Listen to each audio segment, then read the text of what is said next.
घने जंगलों के बीच बसे छोटे से गांव कुंजपुर में अजीब घटनाएं होने लगी थी। हर रात किसी न किसी के घर से चीजें गायब हो जाती। कुछ लोग कहते थे कि जंगल में एक अनदेखा साया रहता है जो लोगों की चीजें चुराता है, पर किसी ने उसे देखा नहीं था।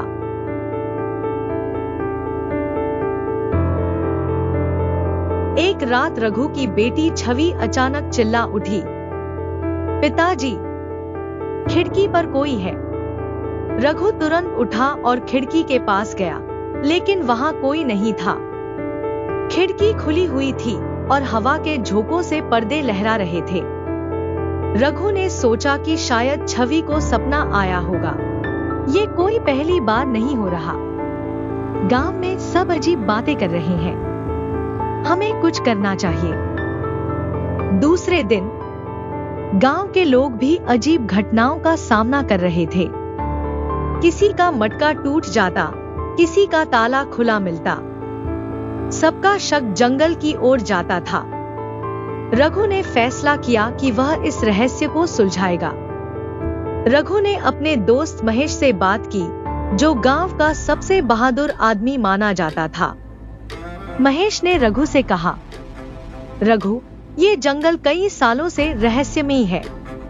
कोई कहता है यहाँ कोई राक्षस है, तो कोई कहता है कि ये पुरानी आत्माओं का ठिकाना है। रघु ने ठान लिया कि वह सच्चाई का पता लगाएगा, चाहे जो भी हो।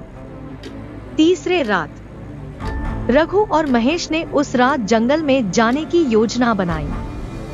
उन्होंने अपने साथ टॉर्च और एक बड़ा डंडा ले लिया। दोनों रात के अंधेरे में गांव से बाहर निकले और जंगल की ओर बढ़ने लगे। जंगल में सन्नाटा था, बस पेड़ों की सरसराहट सुनाई दे रही थी। चलते चलते उन्हें एक झरने की आवाज सुनाई दी। जब वे झरने के पास पहुंचे तो उन्हें वहां एक टूटा हुआ मटका मिला। वह वही मटका था जो कुछ दिनों पहले गांव के रामू काका के घर से गायब हुआ था। महेश ने धीमे स्वर में कहा, लगता है हम सही रास्ते पर हैं। लेकिन तभी झाड़ियों में कुछ हलचल हुई। काली रात के अंधेरे में रघु और महेश डर के मारे रुक गए।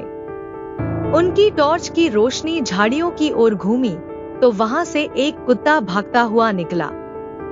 दोनों ने राहत की सांस ली, लेकिन इससे पहले कि वे आगे बढ़ते, उन्हें एक अजीब सी परछाई दिखाई दी।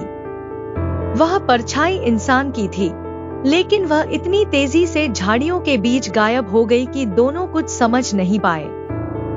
महेश ने रघु से कहा, यह कोई साधारण बात नहीं है, हमें सतर्क रहना होगा। दोनों डरते डरते जंगल के और अंदर जाते ही उन्हें एक पुराना टूटा फूटा मंदिर दिखाई दिया। उस मंदिर के अंदर से धीमी धीमी रोशनी आ रही थी। दोनों ने धीरे धीरे मंदिर के अंदर झांका। अंदर एक बूढ़ा आदमी बैठा हुआ था। उसकी दाढ़ी बेतरतीब थी और उसकी आंखें चमक रही थी। वह खुद से बातें कर रहा था। रघु ने साहस जुटाकर पूछा, बाबा, आप कौन हैं और यहाँ क्या कर रहे हैं? बूढ़ा आदमी उनकी ओर देखकर हंसा और बोला, तुम यहाँ क्यों आए हो? क्या तुम भी अपनी किस्मत आजमाना चाहते हो? महेश ने गुस्से में कहा, साफ साफ बताओ, गांव से चीजें कौन चुरा रहा है? बूढ़ा आदमी हंसते हुए बोला, जो तुम देख नहीं सकते वही चुरा रहा है। अगर सच्चाई जाननी है तो इस मंदिर के पीछे की गुफा में जाओ। फिर दोनों, रघु और महेश ने गुफा की ओर कदम बढ़ाए। गुफा में घना अंधेरा था और अजीब सी गंध आ रही थी। दोनों ने अपनी टॉर्च जलाई और अंदर जाने लगे। गुफा के अंदर उन्हें मिट्टी के कई मटके, पुराने कपड़े और गांव से गायब हुई चीजें मिली। लेकिन वहां और भी कुछ था। गुफा की दीवारों पर अजीब सी पेंटिंग्स बनी हुई थी। महेश को गुफा में साया बनते हुए दिखाई दिया।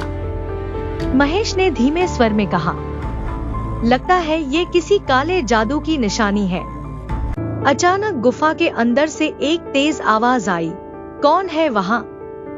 घबराकर रघु और महेश पीछे मुड़कर देखते हैं तो उन्हें एक बड़ा काला साया दिखाई देता है।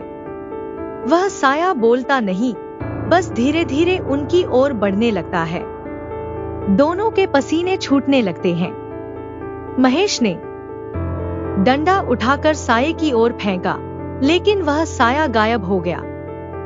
साया फिर से दूसरी ओर प्रकट हुआ और कहा, तुमने मेरी जगह पर कदम रखा है, यहां से जाओ, वरना तुम्हारा भी वही हाल होगा जो उन चीजों का हुआ। कांपते हुए रघु ने साहस जुटाकर कहा, हम डरने वालों में से नहीं हैं। तुम कौन हो जो गांव को परेशान कर रहे हो? साया हंसता है और कहता है, मैं वो हूं जिसे लोगों ने भुला दिया। यह जंगल कभी मेरा घर था, लेकिन अब लोग इसे काट रहे हैं। मैं सिर्फ अपना हक ले रहा हूं। रघु ने समझदारी दिखाते हुए कहा, अगर तुम अपने जंगल की रक्षा करना चाहते हो तो हमें बताओ, हम तुम्हारी मदद करेंगे, पर इस तरह डराकर नहीं। साया कुछ पल के लिए शांत हो गया।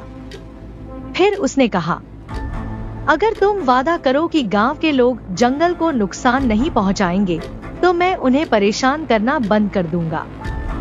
रघु और महेश ने वादा किया और साया गायब हो गया। फिर अगले दिन रघु ने गांव के सभी लोगों को बुलाकर सारा सच बताया। उन्होंने तय किया कि वे जंगल को नुकसान नहीं पहुंचाएंगे और उसकी रक्षा करेंगे।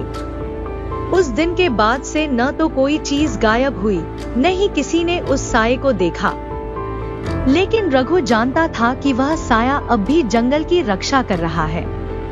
इस कहानी से हमें ये सीख मिलती है कि प्रकृति से छेड़छाड़ करने का नतीजा हमेशा भयावह होता है।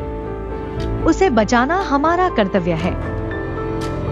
कृपया हमारे चैनल को सब्सक्राइब करें और हमारे वीडियो को सबसे पहले देखने के लिए बेल आइकॉन जरूर दबाएं। और हाँ, हमारे वीडियो को लाइक, शेयर जरूर करें।